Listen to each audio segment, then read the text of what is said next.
નવા વર્ષની શરૂઆત થઈ અને એમની સાથે ગુજરાત સરકારે બનાસકાંઠા જિલ્લાને એક સૌથી મોટી ભેટ આપી અને એમાં પણ જે વાવ અને થરાદ તાલુકો હતો તેમને જિલ્લો બનાવવાની વાત કરી, પણ ત્યાંના ઘણા બધા રહીશો એવા હતા કે જેમને બનાસકાંઠાની અંદર જે જગ્યા ઉપર હોય ત્યાં જ રહેવું હતું, કારણ કે જો વાવ અને થરાદ જિલ્લો અલગ થાય તો પછી ઘણા બધા લોકોને તકલીફ થાય એમ હતી અને ઘણા બધા લોકો એવા છે કે જેમણે માંગણી પણ કરી હતી અલગ અલગ જિલ્લા બનાવવાની। પણ હવે સવાલ એ થઈ રહ્યો છે કે જિલ્લા બનાવવાની માંગ તો કરવામાં આવી હતી અલગ અલગ, પરંતુ હવે નવા તાલુકા પણ આમાં બનવા જઈ રહ્યા છે અને જે આવા સંકેત છે એ જે વિધાનસભાના અધ્યક્ષ શંકર ચૌધરી છે તેમણે આપ્યા છે। નમસ્કાર, નિર્ભય ન્યૂઝ સાથે હું છું રિદ્ધિ।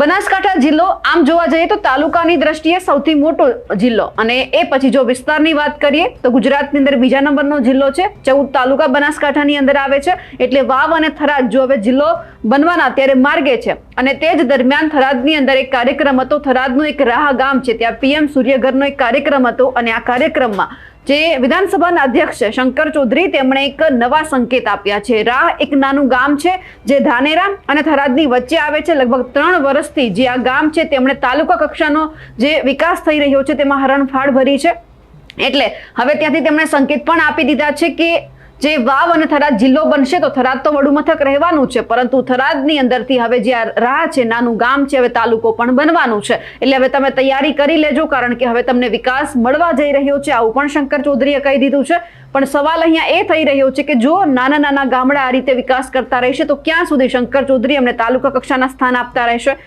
ખેર, આ તો બીજી વાત છે। ત્યારે હવે જે રીતે સંકેત આપ્યા છે કે રાહ છે હવે તાલુકો બનવાનો છે, એટલે સૌથી પહેલા તો શંકર ચૌધરીએ જે આ બધા જ લોકોને એવા સંકેત આપ્યા છે તાલુકા બનવાના તે સાંભળીએ। ચાલુ થઈ ગયું છે, ટેન્ડર બધા અપાઈ ગયા છે, તો એ સીધો મોટો રોડ થશે, એટલે મેસરા બાજુ ત્યાં જવું હોય તો સીધું ત્યાંથી નીકળાય ખોડા સુધી, તો એ પણ રસ્તો આખો પહોળો થશે। અહીંથી આવવા જવાનું સેન્ટર, મુખ્ય સેન્ટર આપણું રાહ બની રહ્યું છે અને તમારા બધાનું જે સપનું છે એ સપનું પણ આપણે સાકાર કરવું છે અને એના માટેની તૈયારીઓ અલગ તૈયારીઓ હોય એની અલગ બધી તૈયારીઓ અત્યારે થઈ રહી છે। જે પ્રમાણે થરાદનું ડેવલપમેન્ટ થવા માટે એના રસ્તા બન્યા, એનું દવાખાનાનું, એની બાકી વ્યવસ્થાઓ થઈ અને પછી જાહેરાત પણ થઈ અને હવે એનું જાહેરનામું પણ પડશે, તો એની તૈયારી પ્લાનિંગ તો બધાએ કરવું પડે ને ભેગા મળીને, તો એનું પણ તૈયારી અને પ્લાનિંગ બની રહ્યું છે। તો ભવિષ્યમાં અહીંયા પણ થરાદ પણ ધબકતું થાય, ધમધમતું થાય, મોટું સેન્ટર બને અને બધા આજુબાજુના લોકો હટાણું કરવા અહીંયા આવે અને કામકાજ માટે બધા અહીંયા આવે અને વિકાસ માટેનું એક સેન્ટર બને, એની તૈયારીઓ થઈ ગઈ છે। આપણે બધા એ કામને આગળ વધારીએ। તમને બધાને હૃદયથી ખૂબ ખૂબ શુભકામનાઓ। યુજીવીસીએલના અધિકારીઓને પણ અભિનંદન, પૂરી ટીમને। ચાલુ થઈ ગયું છે, ટેન્ડર બધા અપાઈ ગયા છે, તો એ સીધો મોટો રોડ થશે, એટલે મેસરા બાજુ ત્યાં જવું હોય તો સીધું ત્યાંથી નીકળાય ખોડા સુધી, તો એ પણ રસ્તો આખો પહોળો થશે। અહીંથી આવવા જવાનું સેન્ટર, મુખ્ય સેન્ટર આપણું રાહ બની રહ્યું છે અને તમારા બધાનું જે સપનું છે એ સપનું પણ આપણે સાકાર કરવું છે અને એના માટેની તૈયારીઓ અલગ તૈયારીઓ હોય એની અલગ બધી તૈયારીઓ અત્યારે થઈ રહી છે। જે પ્રમાણે થરાદનું ડેવલપમેન્ટ થવા માટે એના રસ્તા બન્યા, એનું દવાખાનાનું, એની બાકી વ્યવસ્થાઓ થઈ અને પછી જાહેરાત પણ થઈ અને હવે એનું જાહેરનામું પણ પડશે, તો એની તૈયારી પ્લાનિંગ તો બધાએ કરવું પડે ને ભેગા મળીને, તો એનું પણ તૈયારી અને પ્લાનિંગ બની રહ્યું છે।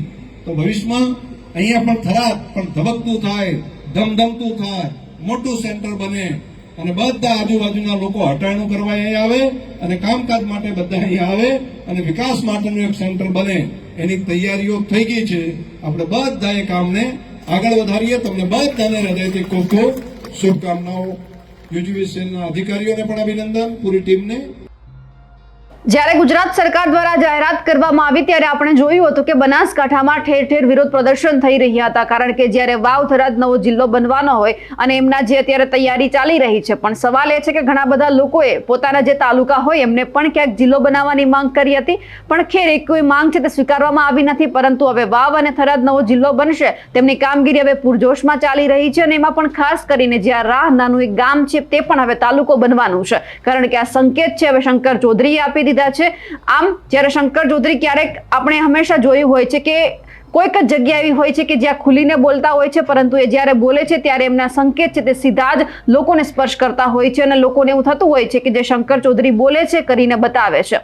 અમારા અહેવાલને લઈને આપનું શું કહેવું છે અને જે રીતે હવે બનાસકાંઠાની અંદર વાવ થરાદ અલગ જિલ્લો બન્યો અને એમાં પણ હવે જે આ રાહ નવો તાલુકો બનવા જશે તો આપ શું માનો છો કમેન્ટ કરીને ચોક્કસથી જણાવજો. સાથે જ અમારી નિર્ભય ન્યૂઝ ચેનલને લાઇક, શેર અને સબસ્ક્રાઇબ કરવાનું ભૂલશો નહીં. નમસ્કાર.